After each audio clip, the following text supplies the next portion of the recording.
Assalamualaikum warahmatullahi wabarakatuh. Bismillah, alhamdulillah, Allahumma salli wa sallim ala Sayyidina Muhammad ibn Abdillah wa ala alihi wa ashabihi wa man tabi'ahu wa walah, la hawla wa la quwata illa billah, amma ba'd.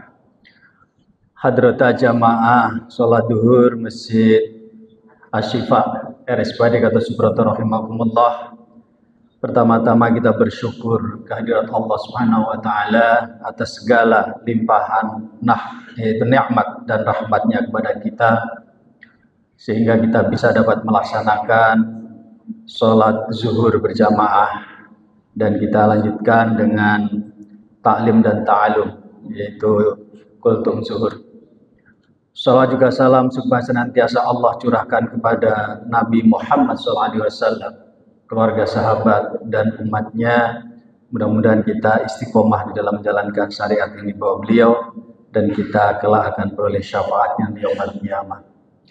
Jamaah rahimakumullah, kita sekarang berada di tanggal 13 Muharram, masih berada pada awal tahun baru Hijriah 1447.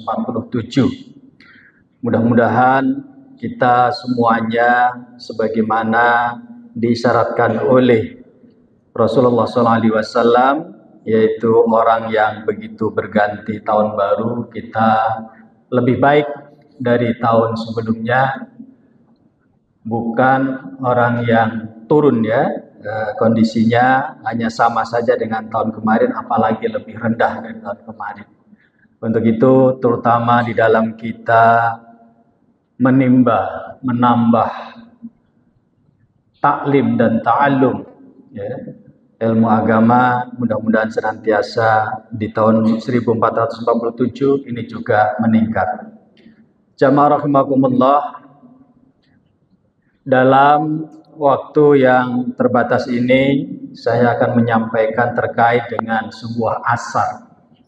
Asar itu adalah makalah yang disampaikan oleh sahabat-sahabat Rasul. Dan sahabat-sahabat Rasul, saya kira mereka tidak menyampaikan kalau tidak berlandaskan dengan hadis-hadis dari Nabi. Untuk itu sebagian ulama mengatakan bahwa asar itu pada hakikatnya juga hadis Nabi, yaitu asar dari sahabat Umar bin Khattab, khalifah yang kedua. Beliau katakan, ini sekaligus mungkin sebagai cerminan dalam kehidupan kita, baik sebagai kehidupan pribadi, kehidupan berkeluarga, bermasyarakat, berbangsa maupun bernegara. Qiwamuddin bi arba'atin, bahwa dunia, qiwamud dunya bi arba'atin, bahwa dunia ini itu akan tegak, lurus, kokoh, kuat, baik apabila dibangun di atas 4 tiang pancang, kata Umar bin Khattab. Jadi dunia ini baru baik, baru ideal, baru bagus, dan yang jelas akan membawa kemaslahatan untuk semuanya dengan 4 tiang pancang. Yang pertama yaitu bi'ilmil ulama, dengan ilmunya ulama. Jamaah rahimakumullah, dengan ilmunya ulama, mungkin ulama kan dikatakan warasatul anbiya, pewaris para nabi. Berarti ada ulama yang mengajarkan ilmu-ilmu yang fardu ain, dan ada yang mengajarkan ilmu-ilmu yang fardu kifayah. Ada yang ahli di bidang ilmu-ilmu yang fardu ain, ada yang ahli di bidang ilmu-ilmu yang fardu kifayah. Karena semua nabi dan rasul, beliau semuanya adalah menyampaikan ajaran Allah, berarti mereka ahli di bidang agama, seorang agamawan. Walaupun ada beberapa rasul-rasul juga di samping seorang agamawan juga sebagai penguasa, seperti Nabi Sulaiman, Nabi Daud, Nabi Muhammad, Itu beliau kan sebagai pemimpin juga secara formal. Dengan demikian, jamaah rahimakumullah, yang pertama ilmu ulama, yaitu ilmu ulama yang fardu ain, yaitu ulama-ulama yang ahli di bidang keagamaan. Jamaah rahimakumullah, akhir-akhir ini ya terutama mungkin karena saya selaku salah satu pengurus di PW NU DKI Jakarta, misalnya ada semacam keprihatinan-keprihatinan terutama kaitannya dengan bagaimana umat Islam di tingkat dunia misalnya kita masih sebagai objek. Nah, dengan demikian maka semestinya harus ada kearifan-kearifan, kebijakan-kebijakan dari kita untuk bagaimana agar supaya generasi-generasi mendatang itu seimbang, ya, seimbang di antara sebagai ulama-ulama di bidang ilmu yang fardu ain, tapi juga ulama-ulama yang juga mereka ahli di bidang ilmu yang fardu kifayah. Kenapa? Karena agar supaya dunia ini betul-betul bisa dimanfaatkan, bisa dikelola, di mana manusia sebagai khalifah utamanya, sebagai pemain utamanya, akan bisa dimanfaatkan, dijadikan sebagai wasilah untuk beribadah yang maksimal apabila diimbangi tadi ya dengan penguasaan ilmu-ilmu yang hukumnya fardu kifayah. Jamaah rahimakumullah, untuk itu yang terpenting sebetulnya adalah kuncinya adalah innama yakhsyallaha min ibadihil ulama. Yang penting orang-orang yang ahli baik di bidang agama maupun di bidang ya ilmu-ilmu yang fardu kifayah, di bidang kedokteran, di bidang teknologi informasi, di bidang bisnis, di bidang ekonomi dan seterusnya, semuanya itu adalah fardu kifayah.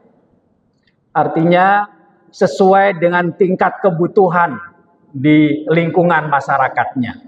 Selama sudah seimbang sesuai dengan kebutuhan di lingkungan masyarakatnya, berarti ilmu yang fardu kifayah itu berarti sudah cukup. Tetapi kalau memang masih kurang, ya berarti harus dipenuhi kekurangan tersebut. Nah, disinilah saya kira saat ini kita harus mulai ya bergeser untuk mempersiapkan anak-anak kita. Ya, terutama mungkin kalau di perkotaan, saya kira mungkin ilmu agama masih sangat minim sekali, ya porsinya harus ditambah.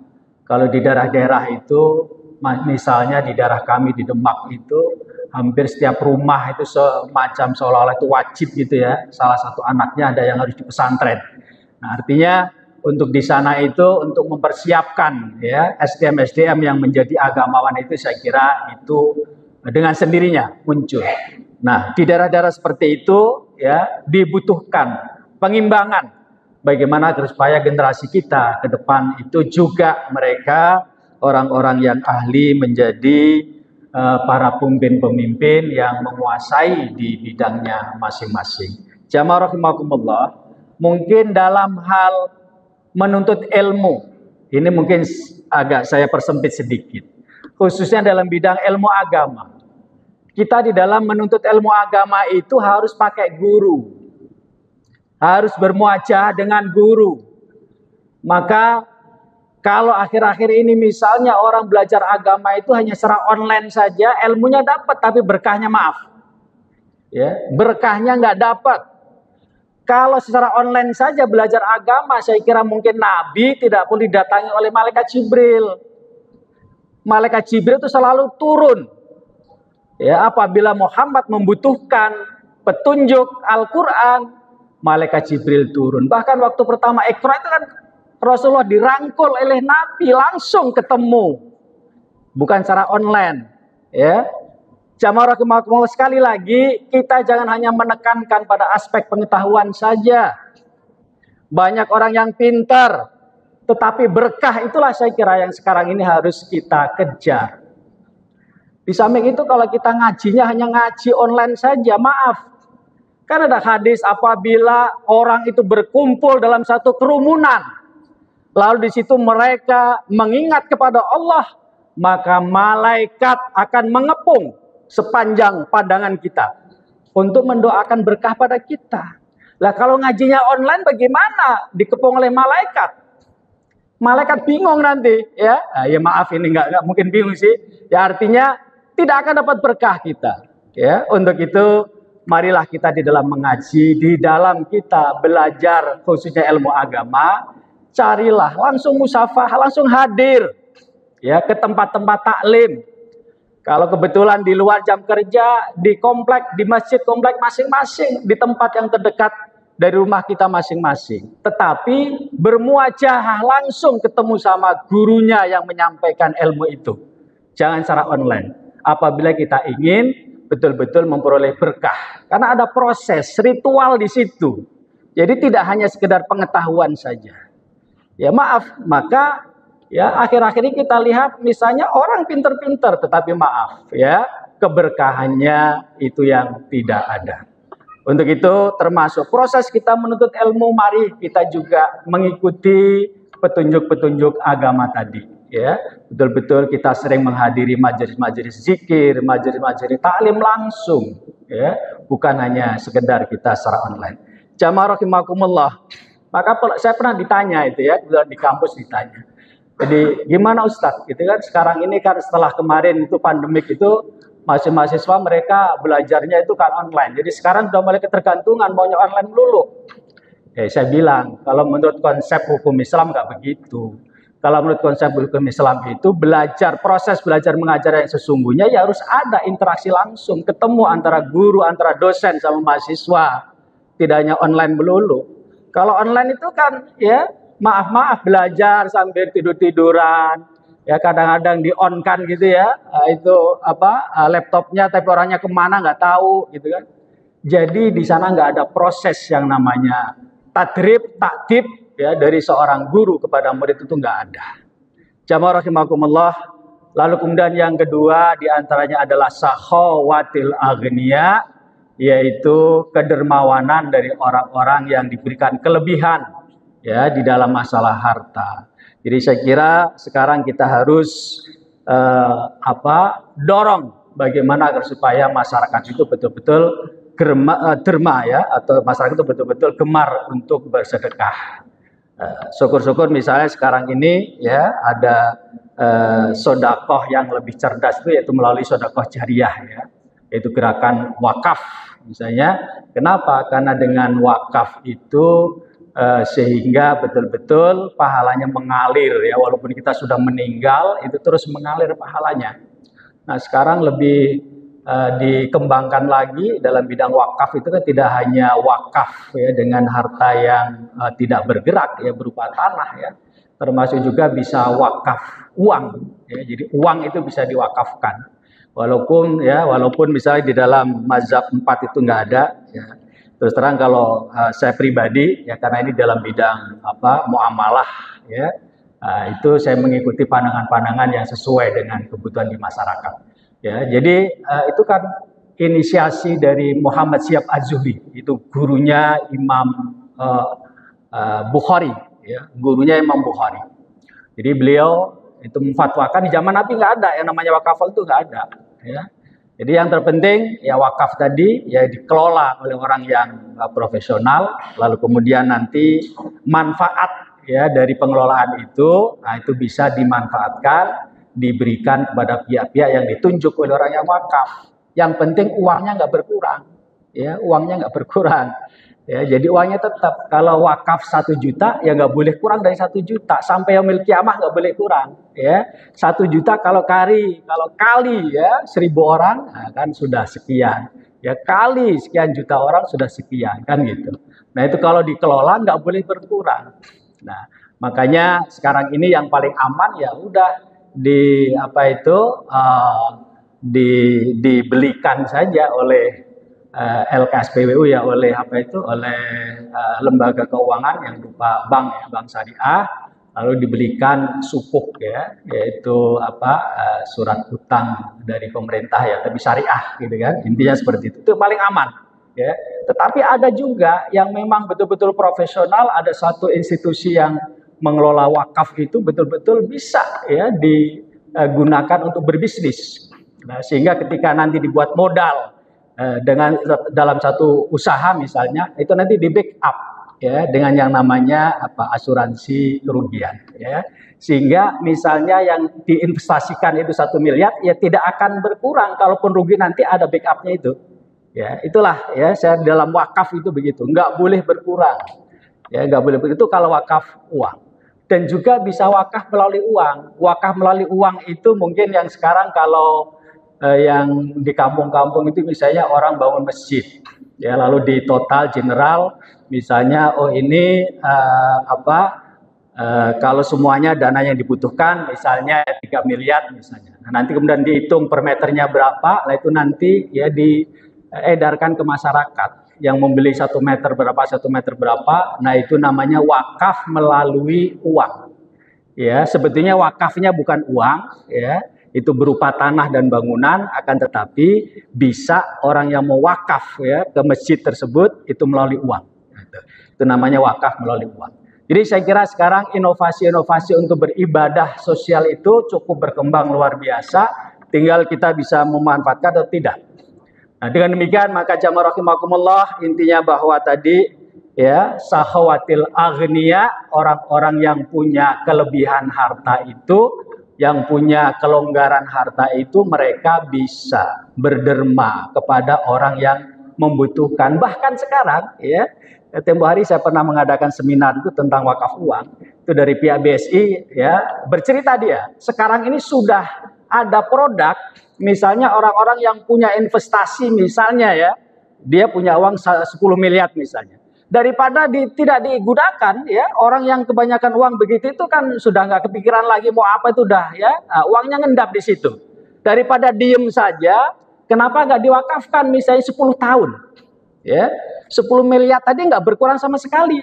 Manfaatnya diwakafkan selama 10 tahun. Nah, itu nanti bisa diberikan kepada pihak-pihak yang yang membutuhkan. Itu sekarang sudah sampai seperti itu.